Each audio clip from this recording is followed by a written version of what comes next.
다니엘서 5장 1절부터 12절의 말씀입니다.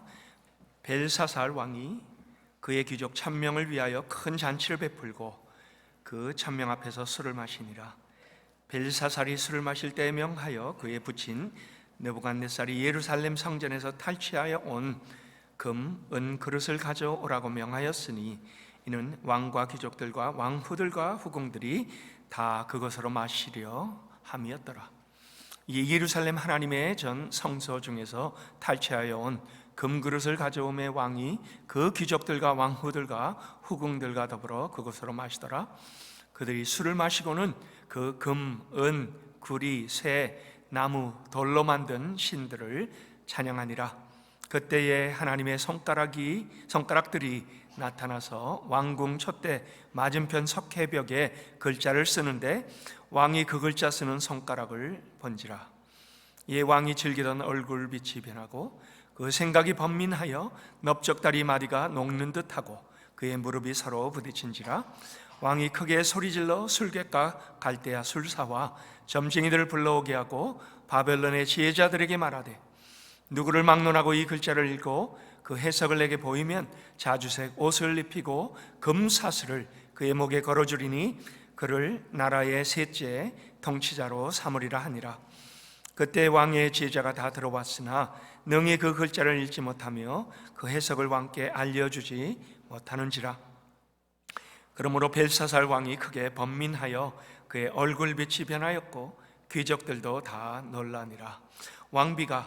왕과 그 귀족들의 말로 말미암아 잔치하는 궁에 들어왔더니 이에 말하여 이르되 왕이여 만수무강하옵소서.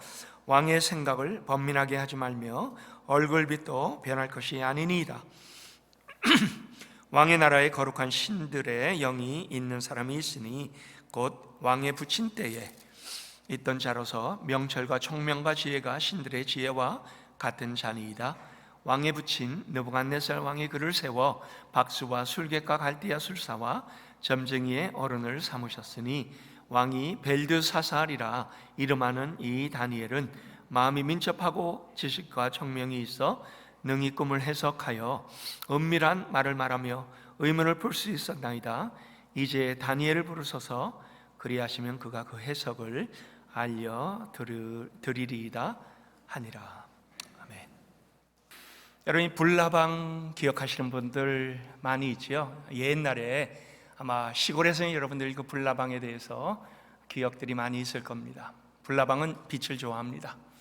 그리고 빛을 향하여 뛰어드는 그러한 그 습성이 있습니다. 앞에 있는 그러한 그 불나방들이 불에 타 죽는 모습, 뜨거워서 아주 그 뜨거운 열기로 인하여 타 죽는 모습을 보면서도 그러나 뒤따르는 불나방들은 전혀 개의치 않고 계속 그 불 향하여 달려듭니다. 죽음의 질주라 그렇게 얘기할 수가 있습니다. 저는 성교지에 있으면서 이 시골에 가면요, 전기가 없는 곳에 횃불 하나 켜놓고 사람들과 둘러앉아갖고 있을 때 불나방들이 뛰어드는 그러한 그 모습이 여전히 기억에 납니다. 불나방만이 아닙니다. 많은 벌레들이 불 속으로 계속 뛰어듭니다. 지지지지 소리를 내면서 다 죽습니다. 여러분, 이러한 그 모습을 우리는 참 어리석은 그러한 그 모습이다, 어리석은 나방이다 아마 생각을 할 겁니다. 근데 이러한 그 나방 못지않게 어리석음을 가진 사람들이 이 땅에는 많이 있습니다. 음식을 먹으면 몸에 좋지 않고요, 그 다음에 몸에 해가 가는데도 불구하고 그 음식을 구태여 먹는 사람들, 그리고 지식으로는 알아요. 그러나 계속 입에 당긴다고 그 음식을 먹는 사람들을 우리는 불나방과 같다 그렇게 얘기하지요. 또 운동하지 않으면 몸이 나빠진다라는 그런 그 얘기를 들으면서도 소파에 계속 머물러 앉아 있는 사람들도 있습니다. 꼭 불나방과 같은 사람입니다. 미래에 무엇이 있을지 분명히 알면서도 삶을 아니면 그 방식을 고치지 않는 사람들이 있다라는 거죠. 술과 마약과 도박과 외도, 여러분이 모든 것 우리는 다 나쁜 건 알지만 못 고치는 사람이 있습니다. 이런저런 습관을 고치십시오. 사람들로부터 제안을 받아도요, 지적을 받고도 끔찍하지 않는 사람 여전히 많이 있습니다. 그래서 이러한 그 불나방과 같은 모습은 하나님을 모르고 또 세상의 궁극적으로는 이 세상의 모든 재앙이 우리 앞에 다가오는 것을 알고도 뛰어드는 그러한 그 모습과 같다라고 합니다. 우리 DUI라는 그러한 그 사인들이 아마 여러분 운전하시면서 보면 곳곳에 붙어 있을 겁니다. Driving under influence, 즉 음주 운전 아니면은 마약에 취해서 운전하는 그러한 것을 하지 못하게끔 정부는 간절하게 여러분들에게 경계를 줍니다. 그런데요, 여러분 이것은 이 자살 행위보다 더 나쁜 겁니다. 왜요? 자기 자신만 해하는 것이 아니라 상대방에게 아니면은 남까지도 죽이는 그러한 그 행위가 되기 때문입니다. 그런데 뻔히 어떤 상황이 벌어질 것을 알면서도 계속 전진하면서 봉변을 당하는 사람이 있습니다. 운전면허가 취소되어 운전을 아예 못하게끔 만들어 버립니다. 그럼에도 불구하고 술 먹으면 운전대를 잡는 사람들이 여전히 있습니다. 자, 성경이 이런 사람을 뭐라고 합니까? 어리석다 얘기를 합니다. 잠언 22장 3절에 이런 말씀이 있습니다. 슬기로운 자는 재앙을 보면 숨어 피하여도 어리석은 자는 나가다가 해를 받느니라. 나가다가 해를 받는다. 전혀 어떤 제재를 받지 않고 그것을 향하여 달려간다라고 합니다. 근데 여러분 이러한 행동이 어디서 나올까요? 사실은 행동보다는 그 마음을 우리가 들여다봐야만 합니다. 우리는 보통 마음에서 나오는 그러한 그 의도를 어리석다라고 얘기를 합니다. 죄를 짓고 사람은 감옥에 가지요. 그리고 죄의 대가를 다 치릅니다. 몇 년간 감옥살이 하고 나서 그 다음에 감옥에서 나와서 여러분 이제는 삶을 돌이켜야지, 이제는 내가 이 삶을 바꿔야지 하는 사람 아주 적다라고 합니다. 왜요? 행실이 그 안에 그대로 남아있기 때문입니다. 보통 영어에서요 그 감옥을 뭐라고 합니까? 물론 이 다양한 언어가 있지만은 그러나 correctional institute이라 그렇게 말을 합니다. 교정 기관이에요. 즉 감옥에 들어가 너의 삶을 뒤돌아보고 그 다음에 미래에 대하여 바꿔가는 그러한 그 삶을 하는 것이 바로 이 감옥을 통하여 우리에게 주고자 하는 그러한 그 목적입니다.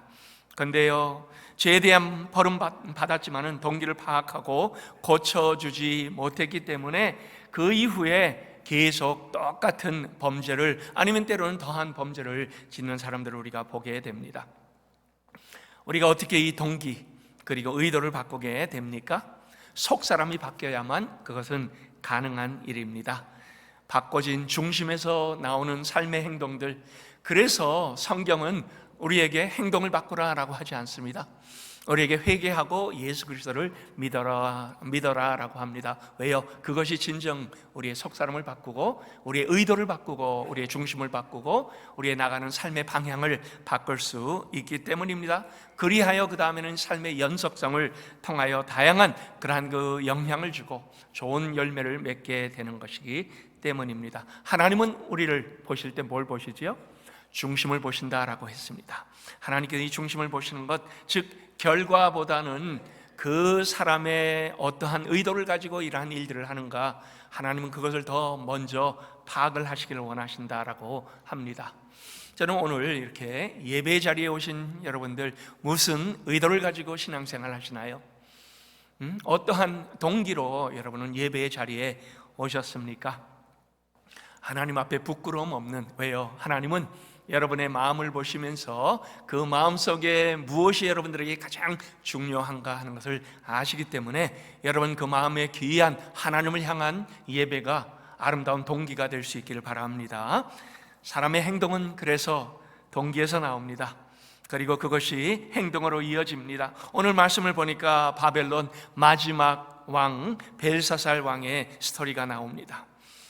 오래전 느부갓네살 왕에게 하나님께서 꿈을 통하여 주었던 예언, 그 첫 부분이 사실은 오늘 이 말씀 속에 이루어지는 것입니다. 다니엘서 2장을 보면 아마 여러분 여전히 기억하시겠지요. 느부갓네살 왕이 꿈을 꾸었습니다.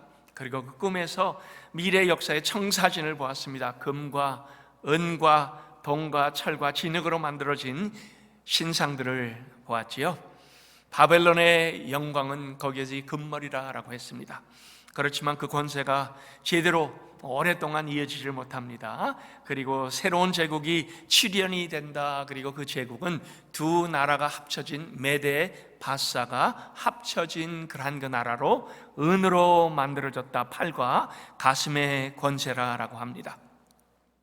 그리하여 이제 우리는 이 팔과 가슴의 권세로 이루어지는 그러한 그 메대 바사, 아니면은 보통 우리가 알고 있는 페르시아 왕국, 오늘날의 이란, 즉 바벨론은 이라크고요. 그 다음에 이 페르시아는 이란, 이 왕국에 대한 얘기가 이제 오늘부터 시작이 됩니다. 자, 여기에 이제 4장과 5장에 보면은 23년이라는 공백이 있습니다.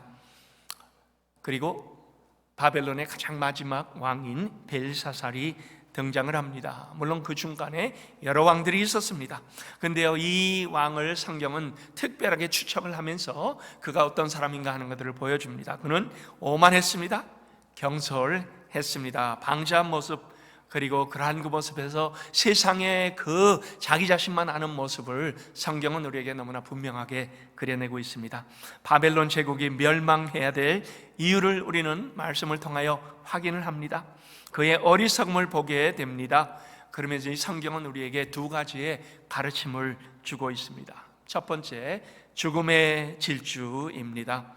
여러분, 이 바벨론의 그 찬란했던 문명들, 역사를 통하여 우리는 너무나 분명하게 확인을 합니다. 2600년 전에 아마 그때 당시에 미국, 오늘날의 미국보다 훨씬 더 강력한 그러한 그 나라였던 바벨론 문명은요, 역사 속에 위용을 여전히 어마어마하게 그려내고 있습니다.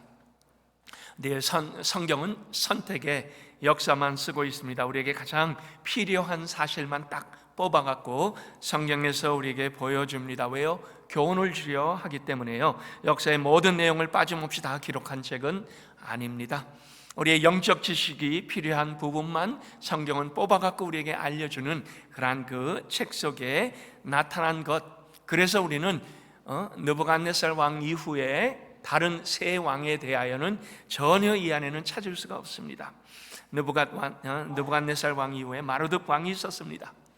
그런데 그는 천함에 의해요 처형을 당합니다. 암살당해요.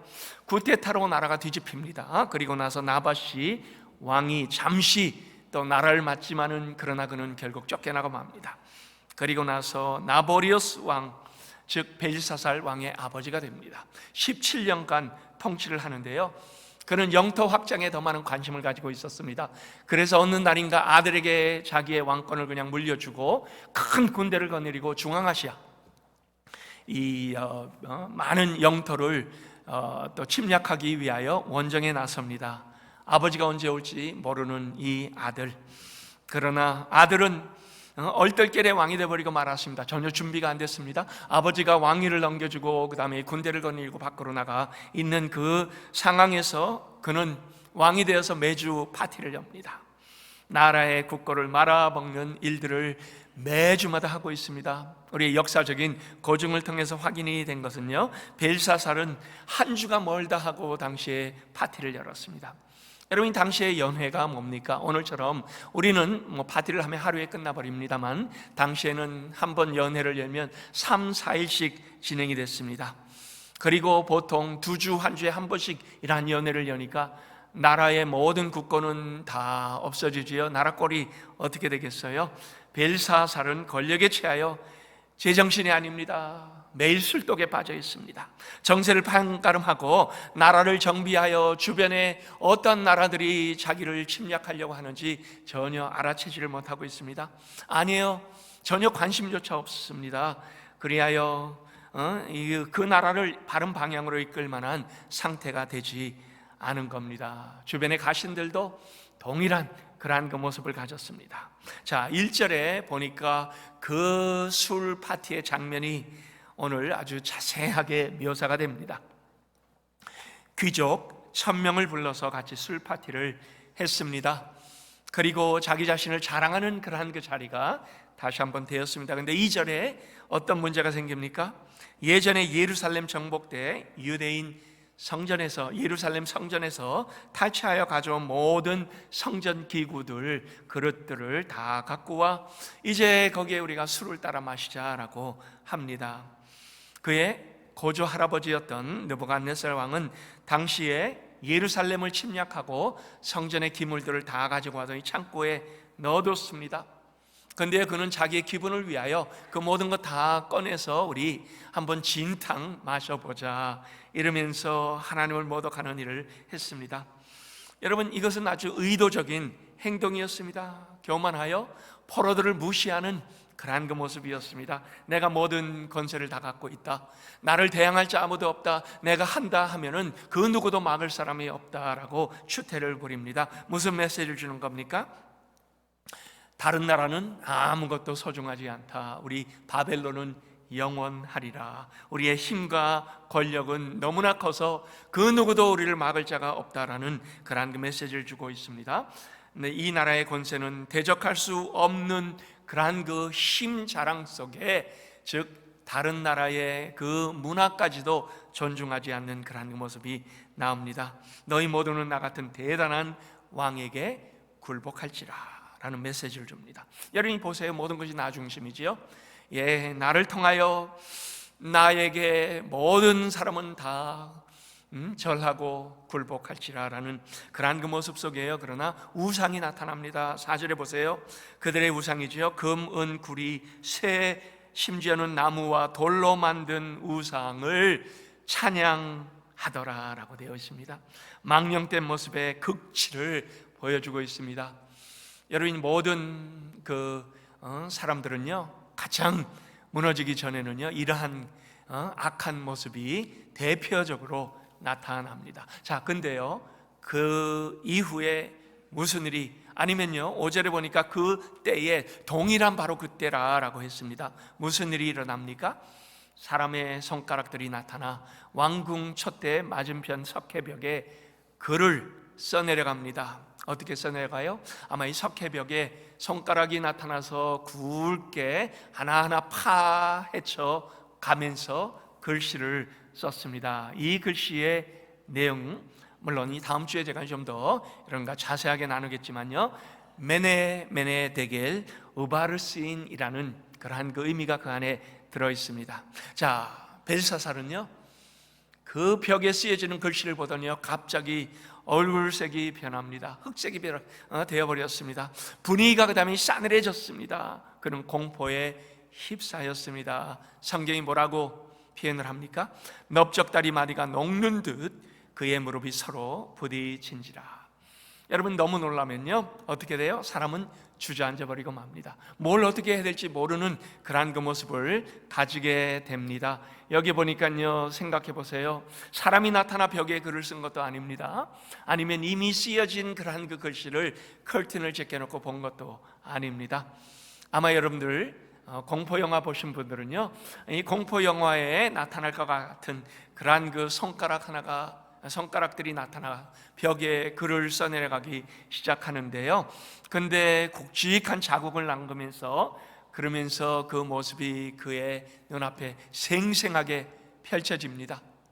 아마 같이 술을 마시던 귀족들은요, 왕은 보통 한편에 있고 다른 사람은 왕을 향하여 있는 그러한 그 모습 때문에 미처 보지 못했을 수도 있습니다.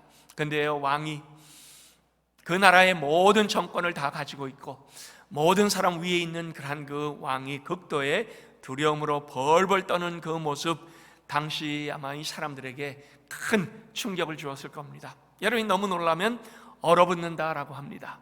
얼이 빠진다라고 하지요. 몸에 힘이 빠지고 정신줄을 놓게 됩니다. 저도 인도네시아에 있을 때 지진이 왔는데요, 어떻게나 흔들리는지요, 도대체 어떻게 해야 될지 전혀 모르고 몸에 얼이 빠진 그런 그 상황이 제 안에서 재현되는 그런 것을 경험을 했습니다. 일어나야 되는데, 도망가야 되는데 도저히 이 무릎에 힘이 없어요. 일어날 줄을 모르겠습니다. 이러한 그 모습들은 아마 우리가 너무나 큰 일을 닥치면은 그것이 우리에게 이 모든 그러한 그 행동까지도 제한을 주는 그러한 그 모습으로 아마 나타날 겁니다. 자, 여기 보니까요, 제국의 황제가 공포 속에 어쩔 줄 몰라 합니다. 그리고 그 안에서 엄청난 권력을 가진 그 황제의 그 모습, 여러분 이 모습 우리에게 뭘 하나님은 보여줍니까? 죄인들이 죄를 향해 죽음의 질주를 하다가 나중에 멸망을 당했을 때, 심판의 그 앞에 섰을 때 어쩔 줄 몰라하는 그런 그 모습과 겹쳐 보여지는 것이 아닐까요? 죄의 본질, 그리고 죄의 결론, 죄는 결국은 이러한 그 모습으로 우리 앞에 언젠가는 다가선다 하는 것을 성경은 우리에게 분명하게 오늘 경고의 메시지로 보여주고 있습니다. 왕은요 조금 정신을 차리고 나서 뭐라고 합니까? 술객과 점쟁이들, 그 나라의 지혜자들 다 불러 모았습니다. 총출동을 시켰습니다. 그리고 손가락으로 쓴 글자를 해석하는 자에게 내가 내 권력의 세 번째 자리를 주겠다라고 약속을 합니다. 권력의 첫 번째는 물론 아버지지요.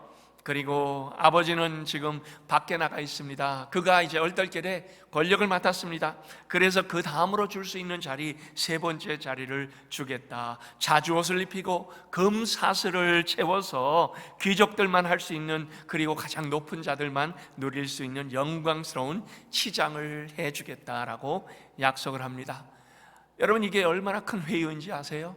누구나가 욕심내는 그러한 그 이름에도 불구하고요 그 누구 하나 나서는 사람이 없습니다. 왜요? 아무리 권력이 높다 한들, 아무리 재물이 많다 한들, 권세가 영원할 것 같고 권세가 우리에게 있어서는 사람들 앞에 크게 돋보이는 것 같이 보일지라도요 글씨 하나 해석할 수 없는 부질 없는 인생인 것을 우리는 똑똑히 보아야만 합니다. 세상 권력이 바로 그렇습니다. 허물어지면요 그 다음부터는 내리막길입니다. 인간의 허영심은 큰 소리치면서 다 할 것 같지만은 사실은 무능한 존재입니다. 한없이 연약한 존재밖에 되지 않습니다. 그래서 우리는 하나님 무서운 줄 알고 살아야 합니다. 성경은 오늘날 이 말씀을 통해 우리에게 뭘 보여줍니까? 세상에 취해 사는 자들의 모습이지요. 자신을 과신합니다. 그리고 천년만년 살 것처럼 세상의 모든 것을 다 취하면서 세상에 팔린 그러한 그 마음, 여러분 그 마음 속에는 하나님을 모독합니다. 자기 자신이 하나님보다 더 위에 올라서는 이 교만한 자들이 겹쳐서 보여지고 있습니다. 그러나 그러한 사람에게 언제 재앙이 닥칠지 모릅니다. 여러분이 하나님을 인식하며 살아가십니까? 오늘 말씀이 우리에게 다시 한번 여러분의 그 모습을 볼 수 있는 그러한 그 귀한 은혜가 있기를 바랍니다. 보통은요 우리는요 사람과 하나님 중에 누구에게 더 신경을 쓰고 있습니까? 여러분이 사람 눈치를 더 많이 보지요? 사람들이 나를 어떻게 생각할까가 더 중요합니다. 사람의 눈을 의식하고 사람들의 평가에 더 관심을 가집니다. 내가 부각되기를 원하는 그러한 그 마음이 있습니다. 왜요? 내가 내 인생의 주인이기 때문이에요. 그리고 내가 내 인생을 높여야만 세상에서 대접받는다라고 생각하기 때문입니다. 자, 벨사살을 한번 보세요. 지푸라기라도 잡으려고 했습니다. 그래서 그의 우상들에게 아마 간절하게 기도했겠지요. 그리고 귀족들을 다 불러, 지혜자들을 다 불렀습니다. 아니에요, 군대조차 그를 보호하지 못했습니다. 그렇지만 여러분, 우리는 그 세상에 우리의 생각을 두고 세상에 우리의 목적을 두고 살아가는 사람이 아닙니다. 우린 성도입니다. 하나님이 성도를 뭐라고 합니까? 구별된 사람들, 즉 하나님께서 세상에서 불러내신 사람들입니다. 우리의 인생의 주인은 하나님입니다.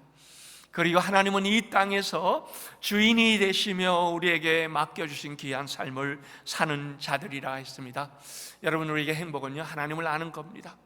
세상에 그 무엇이 없더라도, 세상의 사람들이 우리를 인정하지 않더라도, 그러나 하나님을 알고 하나님을 따르고 하나님의 그 안에서 우리에게 가장 귀한 행복이 있습니다. 지난주에 우리 은비양이요, 행복이 이것이 행복이라고 그 찬양을 부르는데 여러분이 가슴이 얼마나 뭉클합니까? 행복을 진정으로 아는 모습, 그리고 그 행복을 통하여 하나님을 두려워하고 하나님을 경외하고 하나님의 통치를 인정하며 하나님 안에서 하나님과 연결된 귀한 삶을 살아가는 우리 모두가 될 수 있기를 예수 그리스도의 이름으로 축원합니다. 그리고요, 두 번째 하나님께서 우리에게 보여주시기를 원하는 건요, 하나님의 역사의 개입은 준비된 사람을 통하여 이루어집니다. 자, 10절에 보니까 왕비가 나옵니다. 여기 나오는 왕비는요, 벨사살의 부인인 왕비를 얘기하는 것이 아닙니다. 벨사살 부친인 나보리오스 왕의 아내 되는 왕비를 얘기합니다. 사실은 그 왕비는 여기 이 술 파티에 참석하지를 않았습니다. 그러다가 무슨 일이 일어난 것을 듣고는 달려왔습니다. 아마 이 벨사살의 친모가 되는지 아닌지는 확실하지는 않습니다. 그러나 왕이 번민하고 있는 것을 확인하고 잊혀져 있던 다니엘을 왕비의 입을 통하여 소환이 됩니다. 하나님은 필요할 때 하나님의 마음에 합당한 자들을 등장을 시킵니다. 그리고 이 세상에 가장 필요한 메시지를 주는 그런 하나님의 스피커로 사용을 해 주십니다. 바로 이 구약에 보면요, 믿음의 선조들 아니면 구약의 선지자들의 역할이 바로 이러한 모습입니다. 세상은 방황하고 어찌할 바를 몰라, 어느 방향을 정할지 몰라 주저하고 있을 때 하나님은 분명하게 준비된 사람을 보내서 하나님의 말씀을 그들을 통하여 대언하게 하십니다. 다니엘도 그랬습니다. 여러분, 이 다니엘은요, 느부갓네살 왕 이때는 등령이 됐던 사람입니다. 그리고 귀한 일을 감당했습니다. 그러나 그 왕 이후에 급변하는 격동기에 크게 두각을 나타낼 일이 없었을 때 그냥 조용히 잊혀진 자가 되었습니다. 무대 전면에 나설 이유가 전혀 없었던 것이지요. 그런데 하나님의 말씀이 이제 필요할 때가 됐습니다. 하나님께서 저 바벨론에 이제 하나님의 그 경종의 말씀을 주어야 할 바로 그 필요할 때 왕비를 통하여 다니엘을 소환했습니다. 하나님께서 왕비를 통하여 옛날에 잊혀져 있던 사람을 다시 불러내셔 침묵을 깨게 하십니다. 왕비가 뭐라고 합니까? 신들의 영이 있는 사람이 존재하니 왕이여 걱정하지 마십시오. 여러분, 이것을 오늘 재해석하면 뭡니까? 성령에 충만한 자가 있으니. 예, 그렇습니다. 다니엘은 성령이 충만했습니다. 다니엘은 모든 것에 능통한 그러한 그 사람이 되었습니다. 여기 왕의 부친 때라는 말은요, 바로 그 벨사살 왕의 아버지를 얘기하는 것이 아닙니다. 고조 할아버지인 느부갓네살 왕, 그리고 아람어 표현상 선왕들을 말할 때 보통은 그들은 부친이라 이렇게 표현합니다. 특히 느부갓네살 왕은요, 신 바벨론의 아비 같은 존재였습니다. 당시에 그 느부갓네살 왕이 총애를 했던 다니엘 왕비를 통하여 이제 하나님께서 다시 등장을 시킵니다. 그래서 11절에 그를 뭐라고 표현을 합니까? 명철과 총명과 지혜가 신들의 지혜와 같은 자니이다. 그는 바벨론 모든 박수, 술객, 갈대아 술사와 점쟁이들의 어른을 삼았다. 모든 지혜 있는 자들 위에 탁월하게 그 뛰어난 지혜를 가진 자다라는 그러한 그 얘기를 합니다. 그리고 하나님께서 쓰시는 사람은요, 여러분, 보통 세상으로부터 이렇게 인정을 받습니다. 하나님의 도구들은요, 세상이 하나님께서 워낙 하나님의 특별하신 지혜를 주셨기 때문에 세상이 알아봅니다. 그래야 다니엘은 이제 그 말씀을 해석하는 그러한 그 자리에 들어갔습니다. 우린 역사를 통하여 봅니다. 하나님은 때로 세상이 딴 길로 갈 때 하나님의 사람을 세워서 하나님의 메시지를 주시고 그 길을 멈추게 하시고 또 역사를 새롭게 쓰게 하시며 회개를 하게 하시고 또 하나님 앞에 애통하며 자복하는 그러한 그 사람들로 만들어 주시기를 합니다. 여러분, 오늘날 우리는 2년 반 넘게 이 팬데믹으로 인하여 고통을 당했습니다. 창궐하는 질병을 통하여 하나님은 우리에게 하나님의 귀한 뜻을 보여주시기를 원했습니다. 그리고 그 어느 때마다 하나님은 우리에게 숨겨져 있는 보화 같은 사람이 있음을 알려줍니다. 준비된 사람을 하나님은 찾아내어 사용을 하십니다. 하나님의 뜻이 반영되도록, 하나님의 섭리를 깨닫도록, 그리고 하나님의 그 역사의 주관하심을 우리가 알고 그 앞에 말씀을 듣고 또 회개와 돌이킴을 주십니다. 여러분, 그 준비된 사람은요, 개인일 수도 있고 단체일 수도 있고 한 교회일 수도 있고 한 국가일 수도 있으며, 하나님은 하나님의 뜻에 따라 필요한 그 하나님의 이 사람들을 일으켜 아름답게 사용을 해 줍니다. 자, 이제 이 바벨론이 막을 내리죠. 어떻게 막을 내립니까? 페르시아가 그 다음에 새로 역사가 시작이 됩니다. 다니엘 이후에 메데, 바사 두 나라가 합쳐진 그러한 그 나라가 들어서며 다리오 왕이 그 다음에 왕으로 세워집니다. 자, 근데 우리가 보십시다. 다니엘은요, 한 나라가 망해도요, 그리고 다른 나라가 세워져도요, 계속 등용을 받습니다. 한 나라가 망해서 다 무너졌는데, 그리고 새로운 나라가 세워졌는데 여러분이 어떻게 건재할 수가 있습니까? 이것을 우리가 무엇으로 설명합니까? 세상적으로는 불가능합니다. 그러나 하나님께서 하시면, 하나님께서 이 사용하시는 사람은요, 어느 나라건 어느 권력이건 하나님은 이 귀한 일들을 진행을 하신다라는 것을 보여줍니다. 다니엘은 4사람의 왕을 섬겼습니다. 2개의 국가를 통하여 그는 재상을 했던 사람입니다. 하나님의 사람으로 준비가 되었기 때문에, 그리고 하나님께서 인정하시기 때문에 가능한 그러한 그 일이었습니다. 저는 이러한 사람들이 오늘날에도 일어나기를 계속 기도하고 있습니다. 여러분이 지난 주간에 우리 영생교회가 아주 활발하게 많은 일들을 준비하는 모습을 저는 보면서 너무나 기뻤습니다. 오늘부터 VBS가 시작이 됩니다. 여름 성경 학교지요.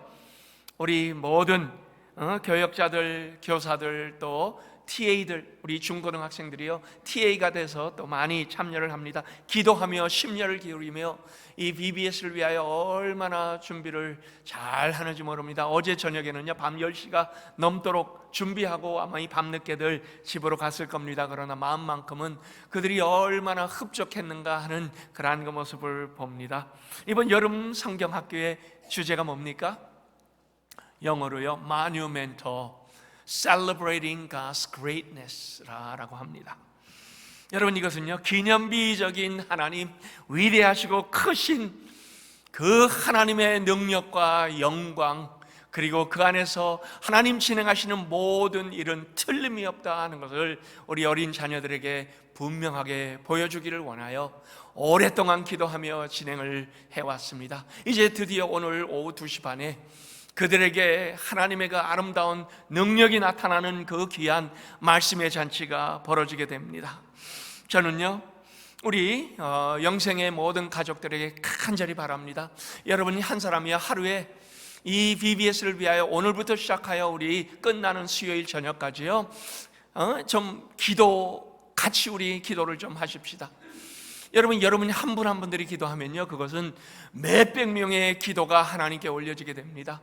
그리고요, 그 기도를 통하여 우리의 귀한 어린 자녀들이 말씀을 부모의 하나님이 아닌 자기 자신의 하나님으로 받고 하나님의 그 놀라운 은혜를 그들이 경험할 수 있는 그 아름다움을 경험하게 됩니다. 벌써 우리 영생 그 주일학교를 통하여, 아니면은 영생의 그 귀한 신앙의 훈련을 통하여 많은 믿음의 사람들이 셀 수 없을 정도로 많이 배출이 됐습니다. 다양한 분야로 지금 현재도 두각을 드러내고 있습니다.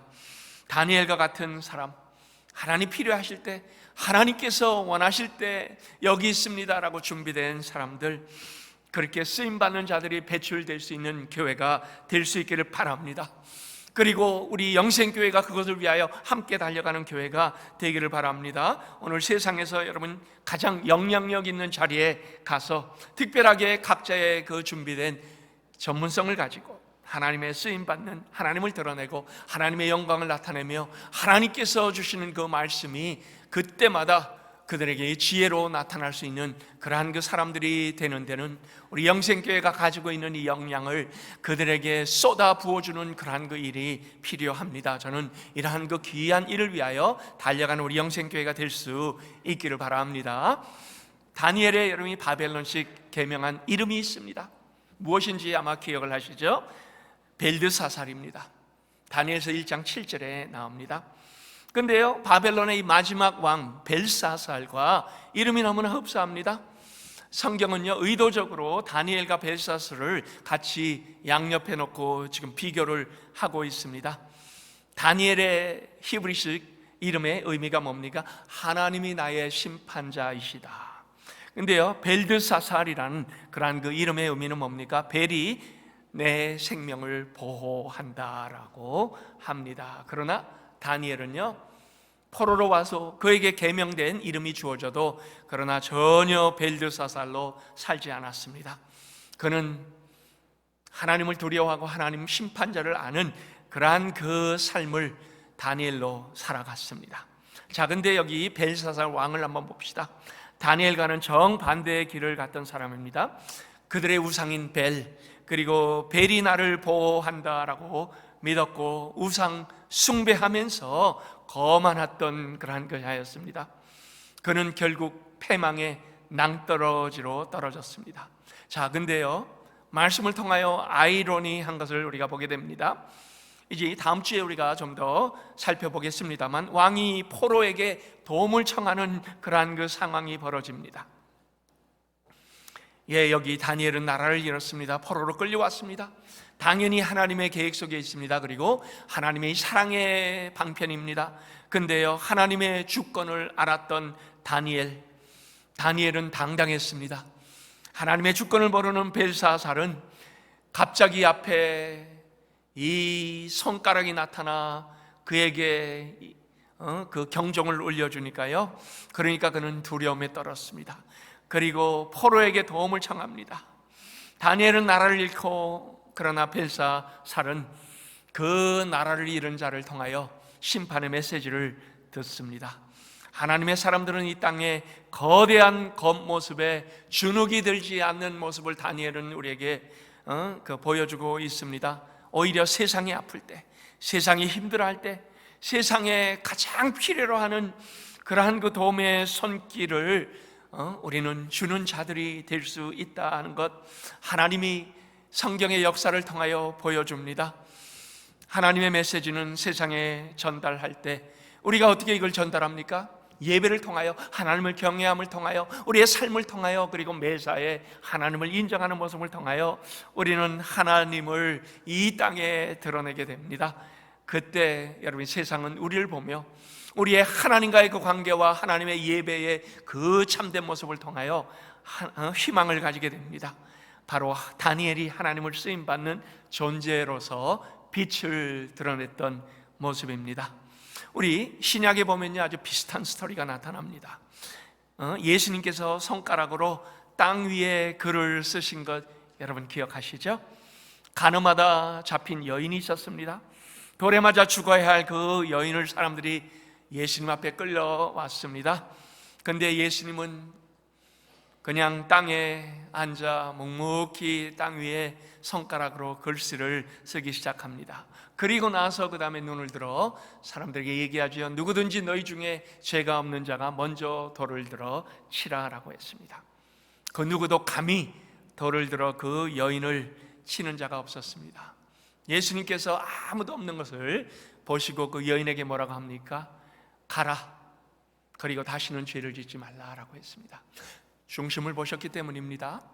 그리고 하나님 앞에 회개하는 그 모습이 너무나 분명히 있었기 때문입니다. 그런데 벨사살에게 나타난 손가락은 심판의 손가락입니다. 여러분, 심판은 인간의 어리석음 때문이지만 사실은요, 정말 하나님께서 주시는 심판은요, 회개가 없는 심령에 오는 것이 심판입니다. 자기의 이기적인 욕심만 있을 뿐입니다. 아무리 죄가 크더라도 하나님은 회개하는 심령을 받아주시고 용서해 주신다고 했습니다.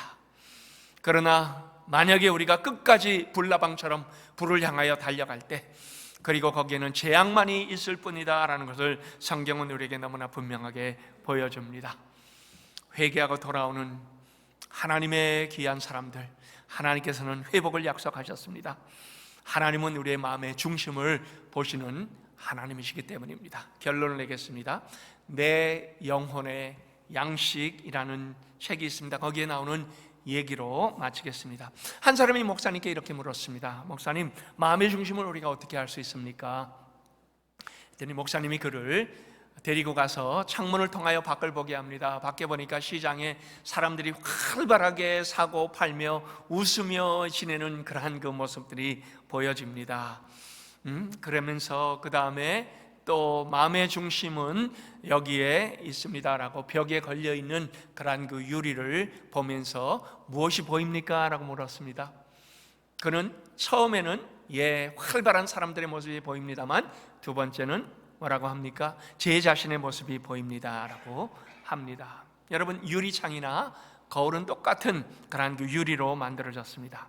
그런데요, 한쪽에 수은칠을 하면은 그러면은 거울이 됩니다. 물론 거울은요, 물론 기능에 따라 우리에게 고마운 것이지만은, 그러나 유리로 보면요, 콱 막힌 겁니다. 우리의 관점을 좁혀주는 겁니다.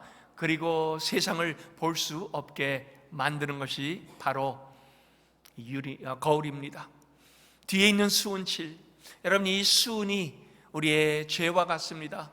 그리하여 그것이 우리의 눈을 막아버리고 우리의 시각을 막아버리면 우리는 더 이상 세상을 볼 수가 없고 내 자신만 보입니다. 욕심만 보입니다. 그러면서 목사님이 그에게 얘기했습니다. 이 수은을 닦아 깨끗하게 만들 때 우리는 비로소 세상을 볼 수가 있습니다. 여러분, 우리의 죄를 무엇로 닦습니까? 예수 그리스도의 보혈로 닦습니다. 예수님의 피만이 우리가 죄로 인하여 어두워 아무것도 볼 수 없는 그러한 그 거울과 같은 그것을 닦아 유리로 만들어져 밝게 세상을 볼 수 있게 합니다. 그리고 그 안에 하나님의 마음이 향한 것, 하나님께서 뭘 보시는가? 하나님께서 보시는 바로 그것에 우리의 눈이 향하게 합니다. 우리 영생교회 이러한 귀한 하나님 안에서 믿음의 눈을 열어 하나님과 동행하는 우리 모두가 될 수 있기를 예수 그리스도의 이름으로 축원합니다.